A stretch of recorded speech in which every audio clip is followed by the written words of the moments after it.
substitute of the year. So keeping up with that. So good. Yeah, Melinda. Oh, wow. Wow. Yeah. Yeah. Melinda says her husband David's having his port taken out this Friday, did you say? It's been in there since 2022. So I've never heard of one being that long. Yeah. No.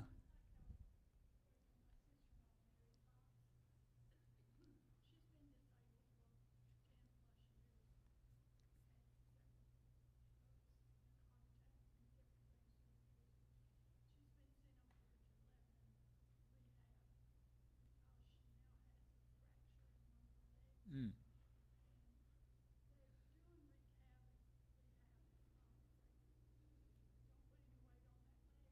Mm-hmm. Mm-hmm.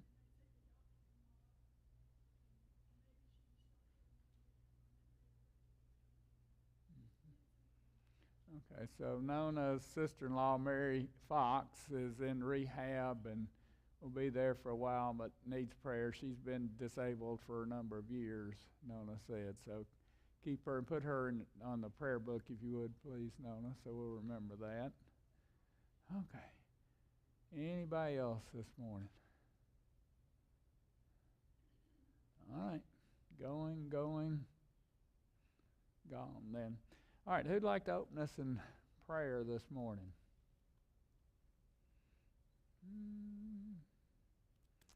All right, Ken took his turn last time, so I believe it's Jill's turn.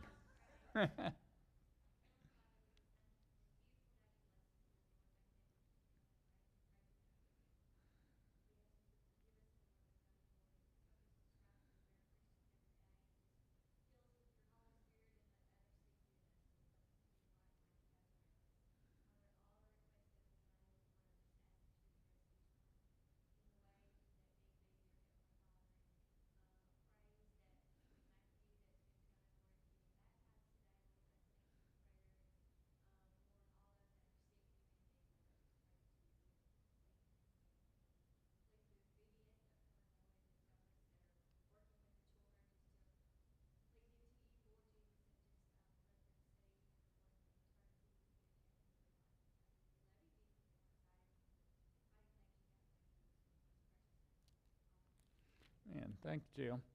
Okay, so we're finishing up today the lesson out of the frying pan into the fire. And to start with, let's read. We nearly got to the finish last week, but we've got some, I think, some challenging verses, theological concepts maybe here at the end of this. So with that, Martha, if you would read Genesis 32, verses 21 through 23. So the gift passed on ahead of him, while he himself spent that night in the camp. Now he got up that same night and took his 2 wives, his 2 female slaves, and his 11 children, and crossed the shallow place of the Jabbok. And he took them and sent them across the stream, and he sent across whatever he had. All right, so before we get started, anybody need a handout from last week? We've got a few extra if you didn't remember yours. Jamie has them. We good? Okay. All right, so with those verses, let's go back a little bit of a recap, refresh our memory of kind of what's happened. So Jacob is on the way to meet Esau. So the first thing he does, he sent his servants ahead to butter up Esau. So everybody know what the term butter up means? That's an old phrase, but yeah, okay. So butter up Esau. So then the next thing he decides to do, Jacob's going to divide his entourage into 2 camps, thinking that, well, if Esau attacks one camp, the other camp could get away.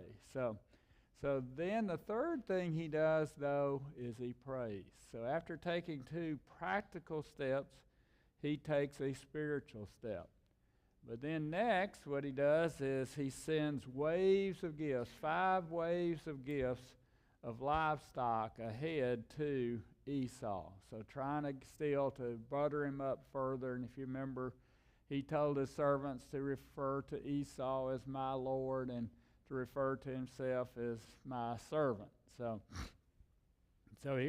he sends these gifts, that waves of gifts of livestock ahead of him.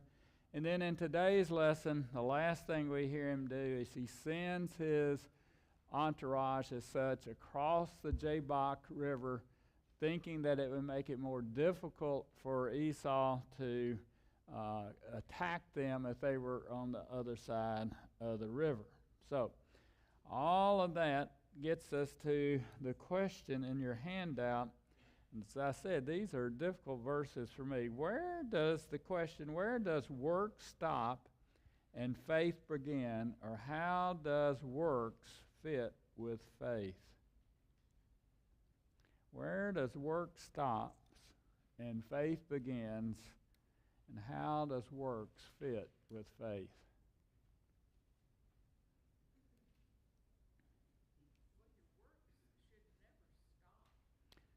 Work should never stop.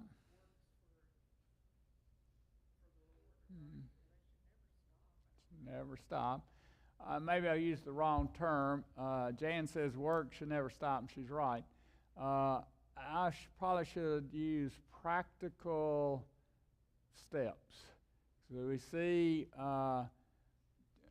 Jacob here taking 2 practical steps, then he takes a spiritual step, and then he takes 2 more practical steps. So let me rephrase the question. Jan made a good point there. Where does practical steps stop and faith begin? Or how does practical steps work with faith?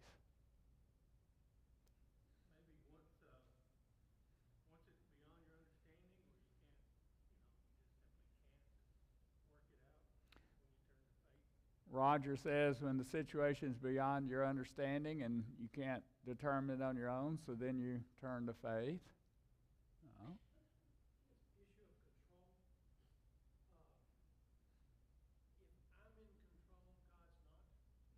Yeah.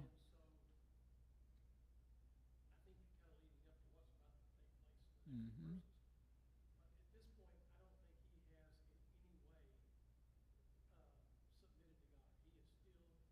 Mm-hmm. Yeah. Jeff said, should have gotten you the mic.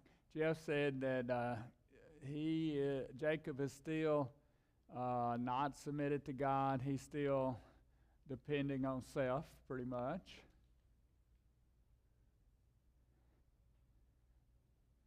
Anybody else? Good comments. For me, I think Jacob's faith was displayed in his works when he first decided, I'm going to go meet Esau, to be reconciled with his brother. I think faith was working there. If you recall, he could have gone around about and not had encountered Esau, but he decides to kind of take it head on and meet Esau, and try to reconcile. I think, though, if you look at the steps he takes in this, he takes a couple of practical steps, which maybe that's okay. Then he takes a faith step, but what did he do after that? We just summarized. What did he do after that? Jacob prayed, and then he sent the waves of gifts, didn't he? And then after that, he takes his troops as such and moves them across the Jabbok River. So similar, I think Jeff said something like this a minute ago.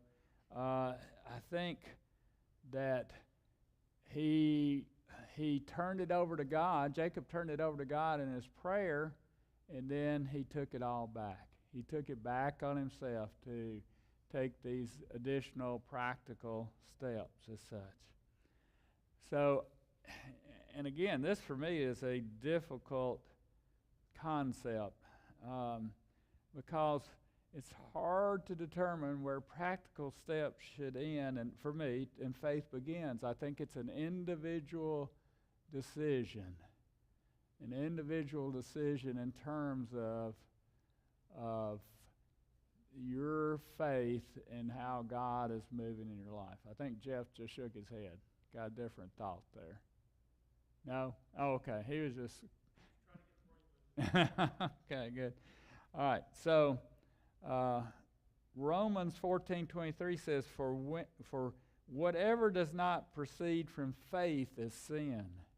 For whatever does not proceed from faith is sin. To me, that's a very convicting verse, because when we stop having faith in God and start depending on self, faith is stopped.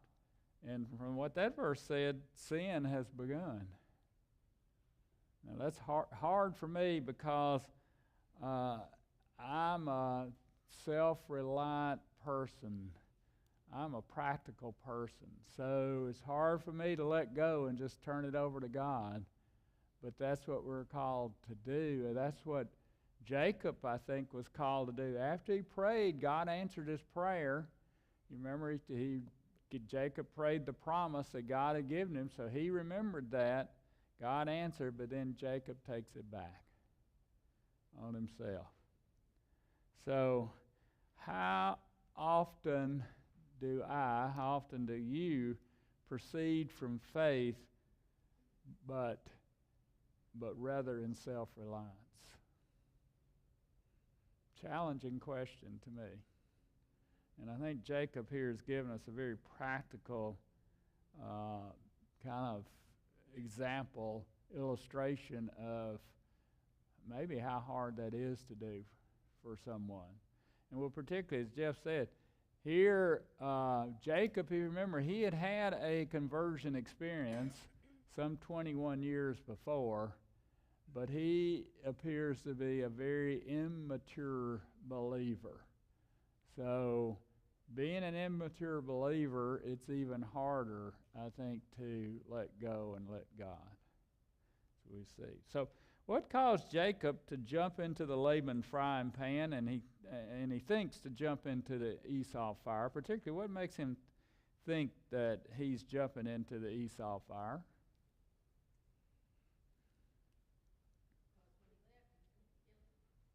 When he left, when Jacob left home, Esau had declared he was going to kill him, so he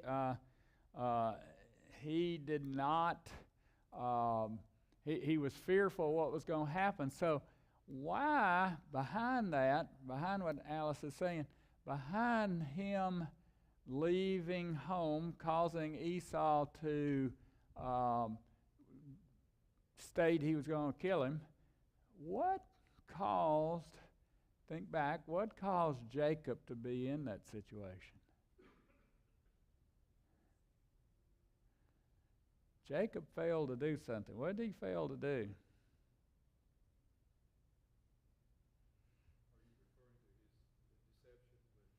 Yeah, his deception. So what had God promised him already? God had told him what? The older was going to serve the younger. So he already had God's word, and he failed to heed God's word and started taking matters, he and his mom, taking matters into his own hands as such, and try to manipulate others, including Esau and Isaac and even God, to accomplish what God told him instead of waiting upon God and seeing God work out the plan. So, if you remember Jacob, we talked about Jacob did not have the faith to accept God's timing or God's method. Again, I'm being hard on Jacob, but a lot of times you point the finger, the thumb's pointing at you. Have you ever heard that old saying? So it's easy to point the finger at Jacob, but how often do I fail to have faith enough in God's timing or God's method and rush ahead to do my own thing, basically? So Jacob is a great, again, illustration, I think, of some faith challenges that we face in our lives. So Hosea 12:3 says, in the womb, he, being Jacob, took his brother by the heel, and in his manhood he strove with God. So in this lesson, we're seeing that Jacob now has figuratively striving with God. In our lesson coming up, we're going to see where he literally strives with God. So before we look, yes, ma'am.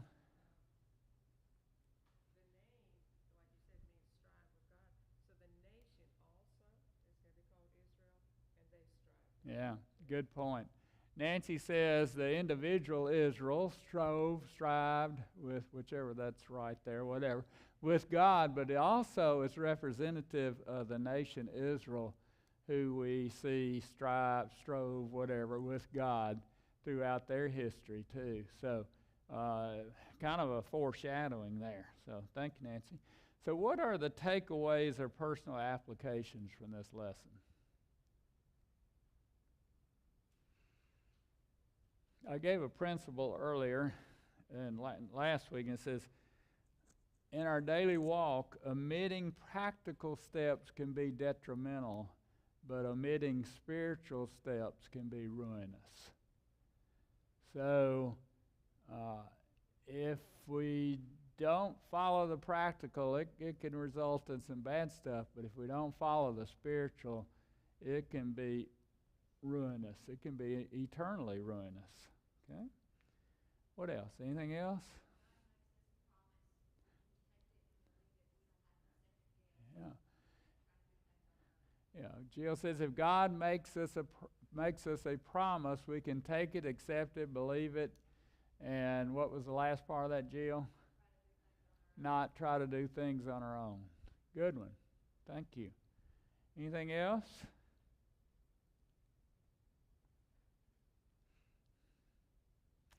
Well, as I said, in this next lesson, we're going to move into literally wrestling with God, but even now we see Jacob figuratively wrestling with God, and the question is, are you wrestling with God in your life to let go of self-reliance and self-will and turn to total submission and surrender to God's will in your life? Okay? So, challenging question, I think. So, how do you see hope in this lesson?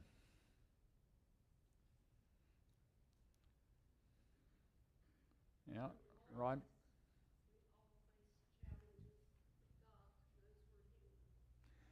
Say that first part again, Novella. Novella said we all face challenges, but God knows we're human. God knows we're going to fail, doesn't he? So, yeah, Roger, you were going to say something?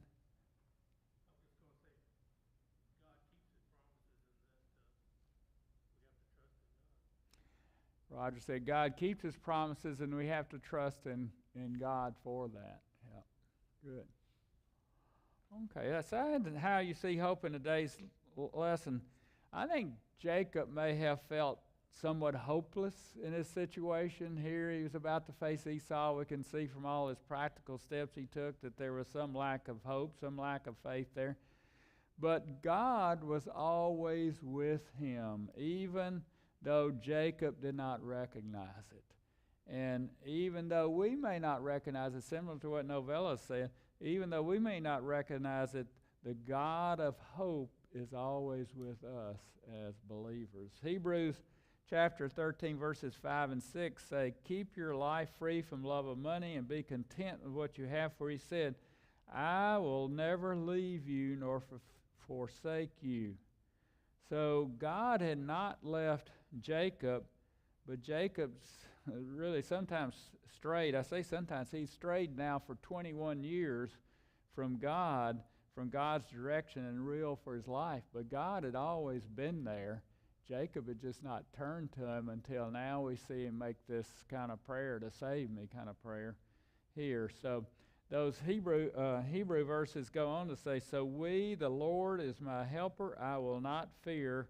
What can man do to me? So with that, we're going to see, as I said, we're moving over to the lesson I titled WrestleMania, chapter 32, verses 24 through 32, and in Genesis chapter 32, 24 through 32. So now we move into the literal wrestling match that Jacob is involved in. So WrestleMania was first held in 1985. Has anybody ever watched WrestleMania, by the way? I've never watched WrestleMania. So, there are folks in the back. The ladies have watched WrestleMania, so the guys are all saying, no, I didn't watch that. So anyway. Okay, yeah, blame it on Josh, Jill. Okay. So I think Jill wanted to see all those guys in the tight wrestling outfits. Yeah. So anyway, it began at Lincoln Financial Field in Philadelphia, Pennsylvania. As I said, it's the flagship pay-per-view event, which WrestleMania of WWE. So in 1985, that was the first time that they went pay-per-view, and it was available also via live streaming when the company launched the WWE Network in February 2014. It's the longest running professional wrestling event in history, and it's held annually between mid-March to mid-April, Jill, just so you know, you can keep up with that. You probably all already know that. So it features wrestlers from WWE's Raw and SmackDown brand divisions. Now, which is your favorite, Raw or SmackDown, Jill? Raw. You like it, the Raw group. Okay. So WrestleMania, this is what's amazing to me, is the sixth most valuable sports brand in the world by Forbes. That's pretty amazing. Has been described as the Super Bowl of sports entertainment. So each year when they had this event, cities bid for it to have WrestleMania in its city just like they would bid on the Super Bowl. So in 2024, the WrestleMania main event, the one that's streamed live, it drew more. The gate drew more than $38 million. So it's big business. So with that, again, we're going to talk about a wrestling match today, but wrestling has a warm spot in my heart.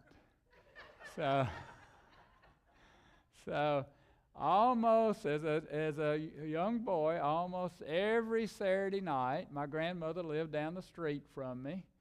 So I would walk down the street to my grandmother's house. My grandmother, the lady who was kind of my second mother, and I would watch live studio wrestling.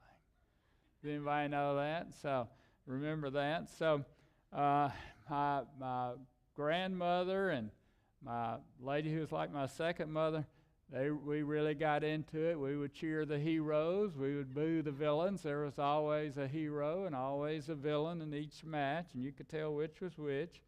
So, there we go. Jackie Fargo, yeah. Ronnie remembers him. What's that? He put the sleeper on Lynn Rossi. Tojo Yamamoto. So with that, Johnny, we got to put up pictures of these folks. So put them up there. There is kind of a blurry picture of, who is that, Ronnie? Jackie Fargo. That's Jackie Fargo. Put up the second one. There's Tojo Yamamoto. Jackie Fargo was the hero. Tojo Yamamoto was the villain, which is really kind of curious in that Tojo Yamamoto, who played the villain, because he was half Japanese, he was at this era, this is probably the late 50s, and not that long after World War II, Japanese were still considered kind of villains. But in reality, Tojo Yamamoto served in the Marines in World War II. So he was acting the villain there. But it was all real. I mean, I shouldn't say play. We all believed it. So it's real. Well, it's much more athleticism today than then. So put up the third picture, Johnny, if you would. Here's today's version of this is the one Jill likes, today's version of WrestleMania. So this guy looks like I'd a lot rather take on, I think, Jackie or Tojo than this guy. So he's the current champion. I can't remember his name now, but so anyway, what's that? Jill probably knows his name, Jan said. So anyway, saying all that again, just as a personal aside, wrestling growing up was kind of a big event to go to my grandmother's house every Saturday night to see that. Oh yeah. Oh well, that's a.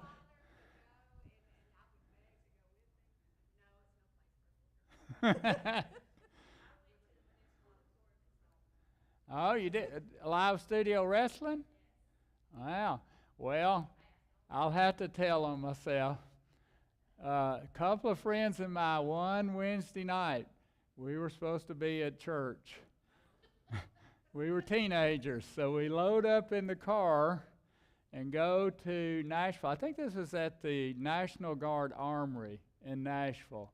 And they had live studio wrestling. So we went down there instead of going to church that Wednesday night and went to live studio wrestling. I can't remember if Tojo or Jackie Fargo were there, but so that was again a big deal growing up for me. So anyway, so what does that have to do with anything? So it has to do with, again, Jacob's first encounter was, if you recall, was with angels. Way back in chapter 32, the first two verses. So Jacob, when he encountered these angels, named the place Mahanaim, if I'm saying that's right, probably not, which means dual camps.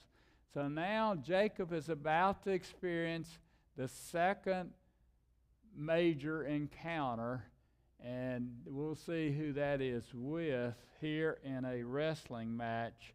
And this is the second of the third major encounters, the third being with Esau himself. So, with that, let's read about this second encounter, this wrestling match, bigger than WWE, bigger than WrestleMania, so this has eternal consequences here. So with that, Martha, if you would read Genesis 32, 22 through 32, please. The same night he arose and took his 2 wives, his 2 female servants, and his 11 children, and crossed the ford of the Jabbok. And he took them and sent them across the stream and everything else that he had. And Jacob was left alone, and a man wrestled with him until the breaking of the day. And when the man saw that he did not prevail against Jacob, he touched his hip socket, and Jacob's hip was put out of joint as he wrestled with him. Then he said, "Let me go, for the day has broken." But Jacob said, "I will not let you go unless you bless me." And he said to him, "What is your name?" And he said, "Jacob." Then he said, "Your name shall no longer be called Jacob, but Israel, for you have striven with God and with men and have prevailed."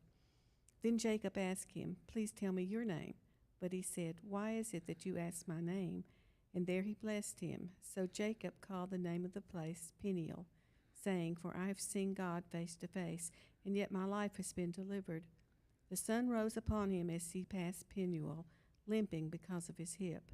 Therefore to this day the people of Israel do not eat the sinew of the thigh that is on the hip socket, because he touched the socket of Jacob's hip on the sinew of the thigh.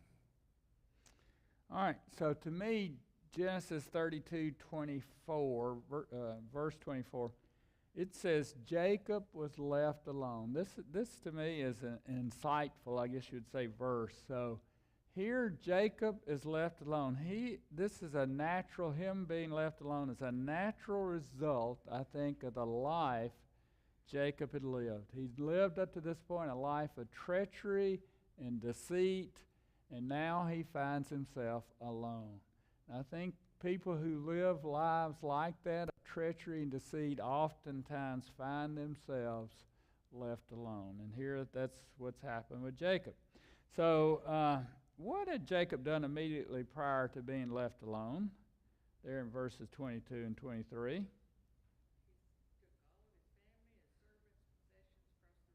Yeah, took all his family, everything, all his entourage, his livestock, everything, and took them across the river. So Jacob sent his family and everything he had to what he thought was a safe place across the Jabbok, or how'd you say it, Mara? Jabbok? Jacob, whatever, river. So if you think about it, crossing this river at night would not be a very safe thing to do, but Jacob here weighed the perceived danger of Esau, having Esau face his entourage versus crossing this river at night, and he chose to have them cross the river at night. So was Jacob truly alone?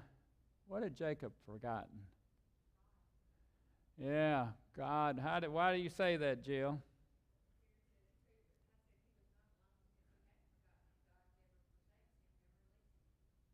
Say that, I'm sorry.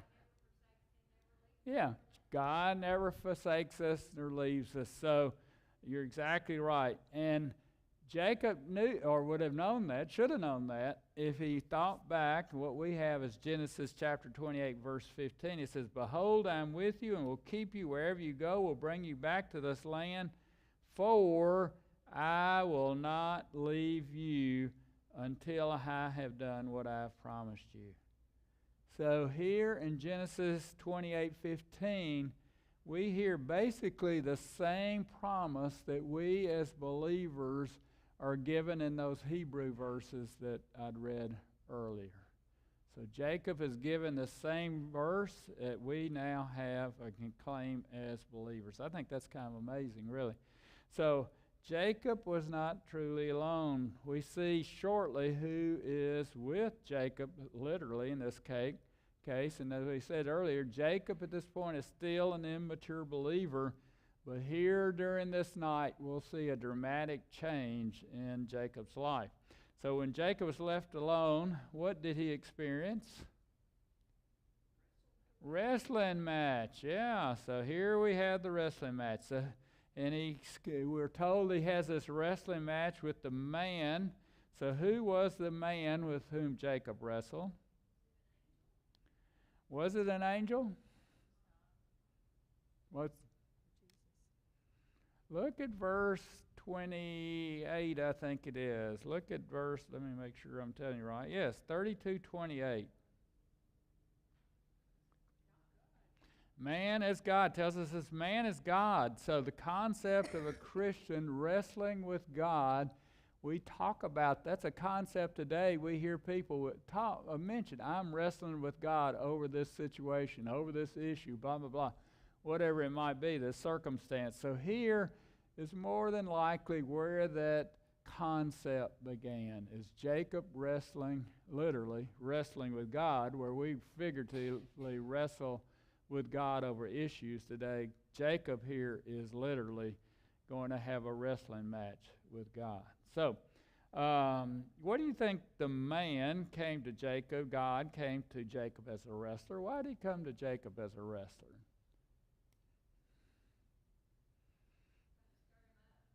Stir him up, yeah. Put him in a sleeper hole, right, Ronnie? So, suplex. Why did he come? What's that? Pile driver, yeah. All those are kind of somewhat true. But why? Why not as another, what's that? Knock some sense into him, yeah. But he could have come as an official, he could come as any other kind of character, but he comes as a wrestler. I think that's interesting. Well, when he ends up with his hip out of place, that's going to be with him the rest of his life. Mm-hmm. So it's going to be a constant reminder, mm-hmm. I think, of his experience and what it's going to mean. It is going to be a constant reminder. What had Jacob done all his life with the people he was supposedly close with? What? He tricked them. That sounds like live studio wrestling, to Tojo would have some salt in his pants or something, throw in their eyes, so he tricked them. But no, I think, what's that? No?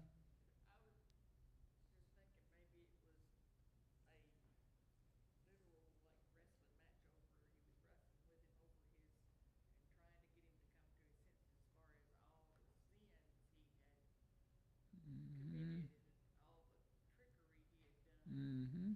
Wrestled with him over all his tricks. I think Jacob, again, my thought is Jacob had spent a lifetime of figuratively wrestling with the folks he was in close contact with. Wrestled figuratively with Esau. He wrestled with Laban. He's going to wrestle with Esau again. He somewhat wrestled with Isaac, his father. He wrestled to some degree with his wives. So here, figuratively, he had been a wrestler all his life. So now, what I think is God is meeting him where he was as a wrestler. And I think it's descriptive, maybe, if that's the right word, of where that God meets us where we are. So here, God is meeting Jacob where he was. So how long did this wrestling match last? All night. So all night here, Jacob was trying to enforce his will upon God. Jacob was wrestling. He was trying to win this match. So went out this wrestling with God. He was trying to enforce his will upon God. So, principle. God meets us at whatever level he finds us in order to lift us wherever he wants us to be. That's by Warren Wiersbe. Warren Wiersbe again says, God meets us at whatever level he finds us in order to lift us where he wants us to be. So God is in the lifting business. And the question is, where do I need to be lifted up from today? So we can call on God to lift us up. All that is required is for one to wait for the Lord. Isaiah 40, chapter 40, verse 31 says, But they who wait for the Lord shall renew their strength. They shall mount up with wings like eagles. They shall run and not be weary. They shall walk and not faint. What does it mean to be lifted by God?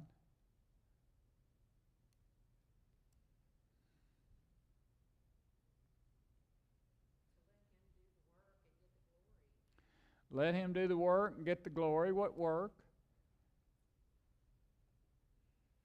What do we ask God to do for us? A lot of things. Take over whatever situation we're in. Bless us. Heal us. Give us strength. Save us. Lead or guide. Is that, again, I don't get me wrong, I'm not in this group. I'm not this spiritual, so don't get me wrong. But is that what we should be asking?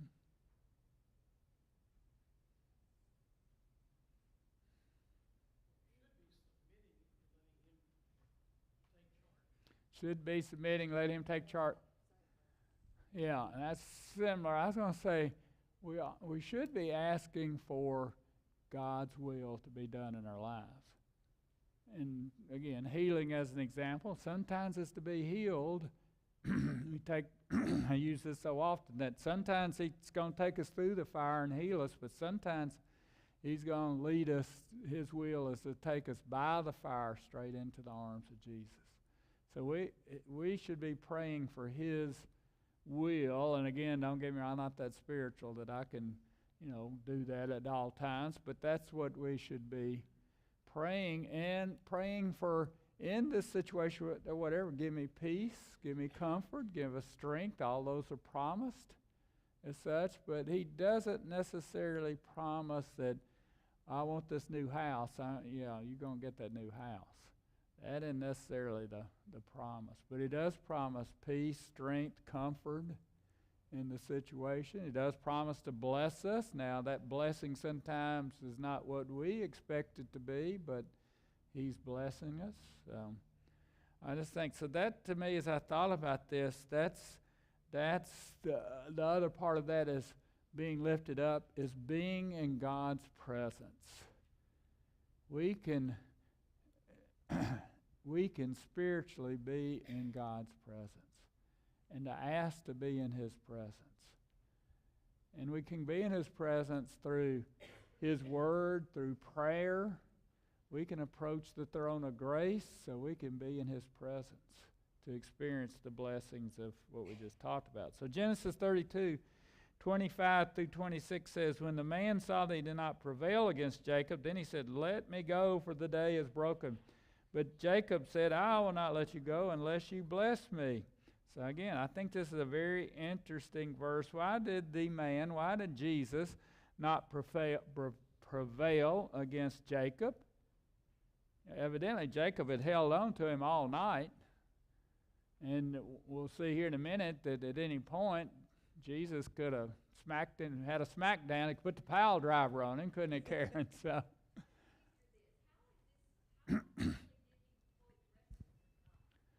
I don't know, Jill, but I just, I think it's kind of like WWE. They were wrestling with him. He just had him in a hole the whole night. Well, it could be, now, in certain circumstances in the Old Testament called Christophanies, if I'm saying that right, Jesus did appear in person. So he could have been there in person. I think he was there in person, matter of fact.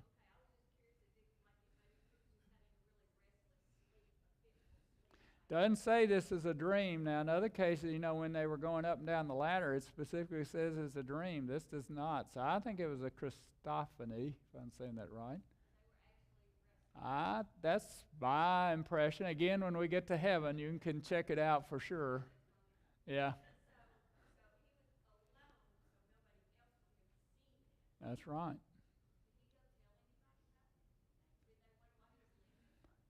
Well, surely somebody asked him, the night before you weren't limping, now you are limping. What happened? So, yeah, we're not told, but we'll see as he matures. I think as he matures as a believer, I think he would have shared it, but we don't know. Again, another question when you get to heaven. Good questions. Yes, Becky.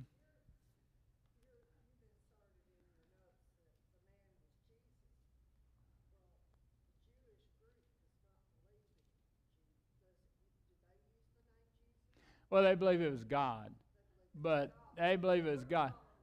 We're calling it Jesus because, again, from our knowledge, we know that Jesus appeared as God as a Christophany in the Old Testament on several occasions.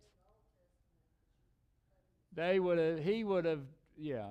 would have recognized him as God, not necessarily Jesus, because he didn't know Jesus.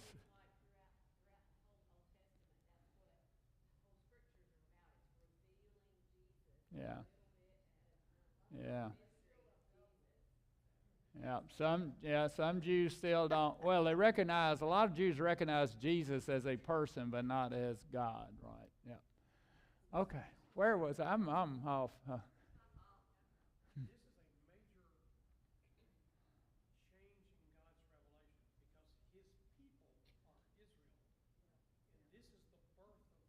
Yeah. Yeah. Yeah.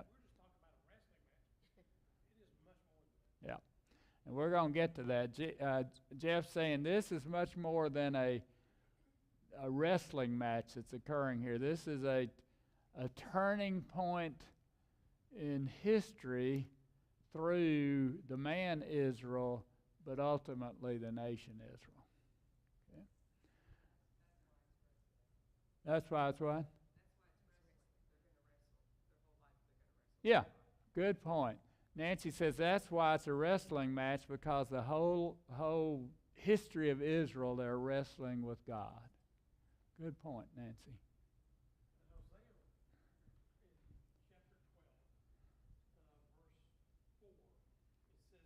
Pass in the mic so I don't have to. In Hosea, the 12th chapter, verse 4, it says, yes, he wrestled with, talking about Jacob, that he wrestled with an angel and prevailed, and wept and implored his favor. He found him in Bethel, and there he spoke with us. The Lord, the God of armies, the Lord is his name. Mm-hmm. So even at that point, the Hebrews were seeing it as an angel, but it was an angel of God. And he was physically present. Yeah, we're going to get to that, that same verses. We're going to talk about that later. So good, yeah.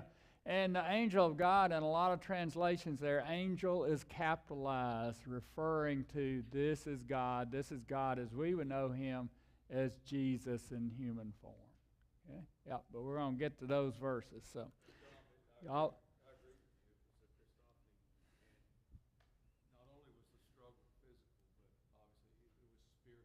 Yeah. As well.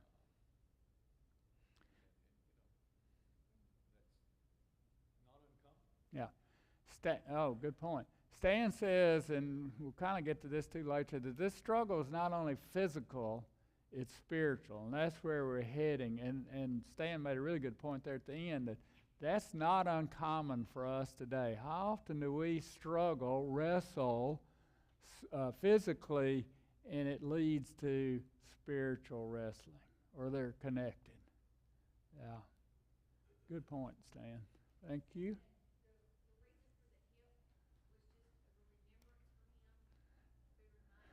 We're jumping ahead, Jill. We'll get to that. So you're jumping all the way to the end of the verses. Yeah, Jill's asking about why the hip thing. So we'll look at that in just a second.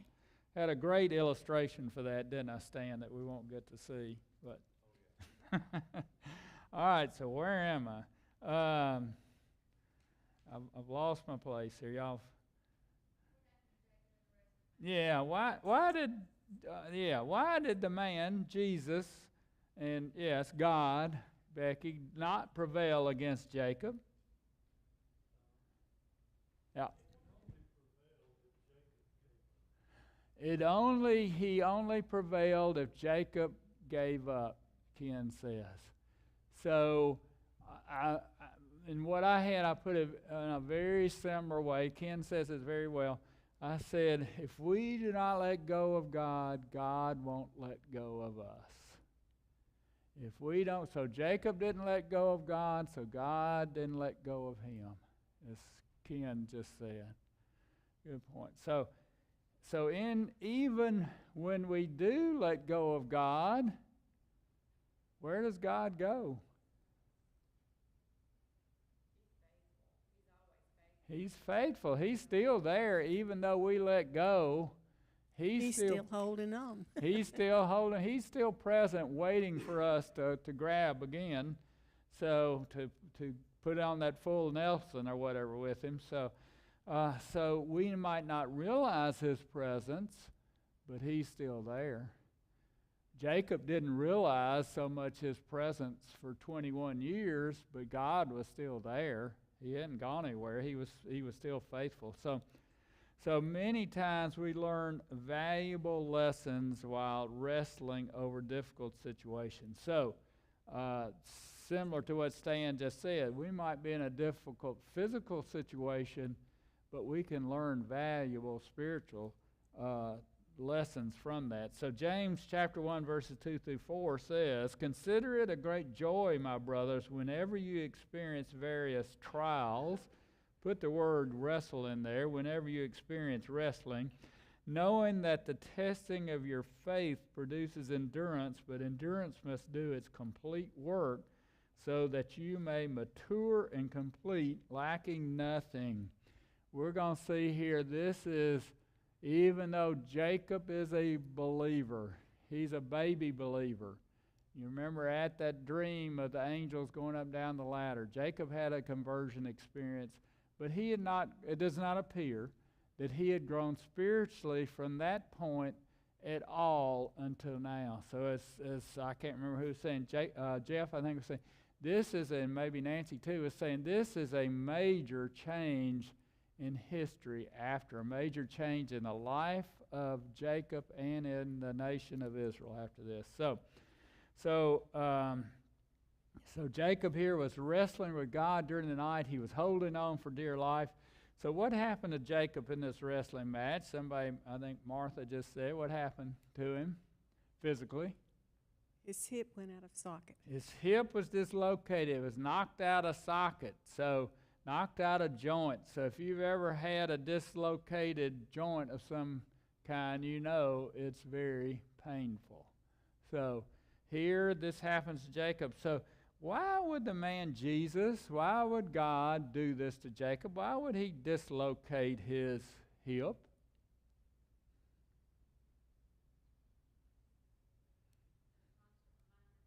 It's a constant reminder of who he's wrestling with of this wrestling match. Yeah. Could it be in Paul's language, his thorn in the flesh? You jumped ahead to answer the next question, Stan. So the Bible trivia question. So there. No, you're good. No, you're exactly right, though. At least that's why I think it was a constant reminder, as Karen said. But how had Jacob lived all his life now to this point for the most part? Wrestling in his own strength. He was living his own kind of guy. He was self-reliant. Remember at the well when he saw Rachel at the well, he shows this super strength and rolls the stone off over the well. So here he had depended on his own strength throughout his life. Now after this, though, after his hip is dislocated, it's a constant reminder, but it's a reminder of whose strength does he have to depend on. God's strength, isn't it? So he could no longer be self-sufficient physically, but also spiritually after this wrestling match and his hips dislocated. So how often do we need a figurative dislocated hip to remind us of whom we should rely on? How often do we need a figuratively dislocated hip to remind us who we should be depending upon? A lot of times I need some kind of reminder like that, so I don't want a dislocated hip, but a reminder that I need to be depending more on God. So does this physical impairment, Stan answered this question. Stan, does this physical impairment, Jacob, remind you someone else in the Bible? Yes, who? Paul, and he had a thorn in the flesh. So that's 2 Corinthians 12:7. So it says, so to keep me from becoming conceited because of the surpassing greatness of the revelations, a thorn was given to me in the flesh, a messenger of Satan to harass me, to keep me from becoming conceited. He also had a name change. Paul had a name from Saul to Paul. So this is name changes are critical in the Bible, and we'll talk about that later about Jacob too.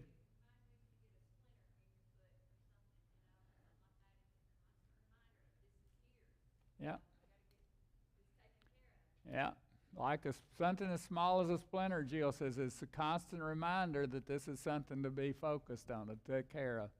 So, as I read that, something jumped out to me this morning, just as I thought about this. It says, to keep me from becoming conceited because of the surpassing greatness of the revelations. What revelations? The third heavens revelation, yeah, that's one that came to mind certainly. One other came to mind.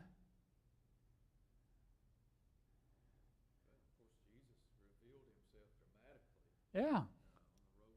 Yeah, Stan says Jesus revealed himself dramatically on the road to Damascus. So yeah, I think at least those two things. Not everybody has a revealing of Jesus on like Paul did, nor gets no one else is said to have gone to the third heaven. So Paul had some amazing revelations that he could become. Hey, look at me! I know this stuff. I've seen Jesus, and I've even gone to the heavens, so it would be pretty easy to get conceited, wouldn't it? So here he gets a thorn in the flesh to remind him not to be conceited. Jacob gets a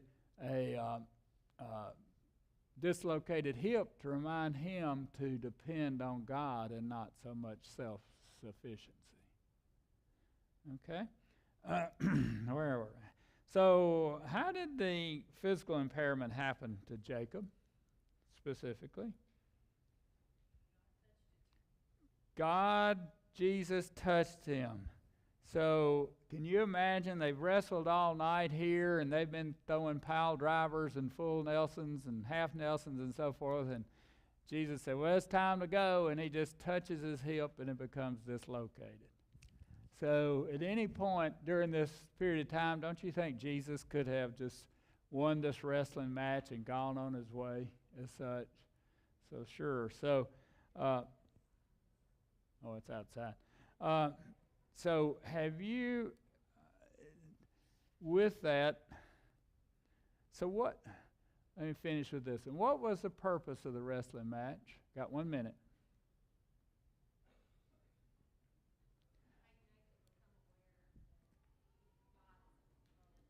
Make them come aware of God is in control, certainly. Set him apart for God's purposes. I'm going to read Adrian Rogers, I think, has a great answer to this question. Adrian Rogers provides the answer with this principle, I think. He says, men throw broken things away, but it seems God never uses anything until he breaks it. Men throw broken things away, but it seems God never uses anything until he first breaks it. Think about that. So, with that, right on 10:15, so we'll pick up here next week, and y'all have a blessed week, and thank you for being here this morning.